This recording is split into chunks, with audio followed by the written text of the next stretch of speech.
जी एक और फ्रेज है, N3 का ही है। वैसे तो मैं इसको बहुत पहले पढ़ा चुका हूँ आप लोगों को लेक्चर में, लेकिन लोग मेरे लेक्चर तक ठीक से देख नहीं रहे, इसलिए कंफ्यूज होंगे आप जब आप N3 के एग्जाम में ये चीज़ आएगी तो। नाका नाका, नाका नाका कहते हैं जब कोई चीज़ आप कुछ कर रहे हो और अभी मुश्किल से वो हो नहीं पा रही है।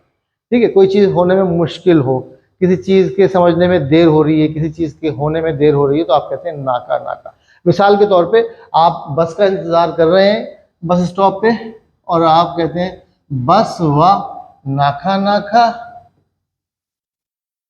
खोनाई ना, बस व नाका नाका खोनाई ना।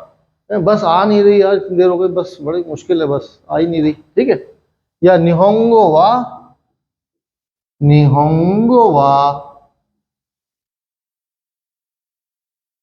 नाका नाका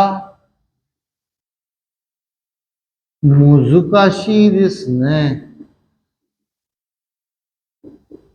निहोंगो वा नाका नाका मुजुकाशी देसु ने।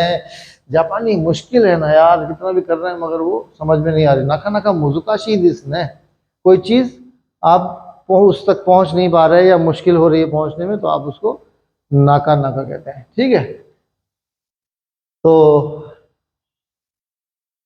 या स्पीच करने आप जा रहे हैं, चलेगा और एग्जाम्पल लेते हैं, आप स्पीच करने जा रहे हैं और आपके मुंह से अल्फाज नहीं निकल पा रहे हैं। इतने सारे लोगों को आपने मजमे को देख लिया, तो आपके मुंह से अल्फाज नहीं निकल रहे, शब्द जो है वो आपके गले में फंसे जा रहे हैं।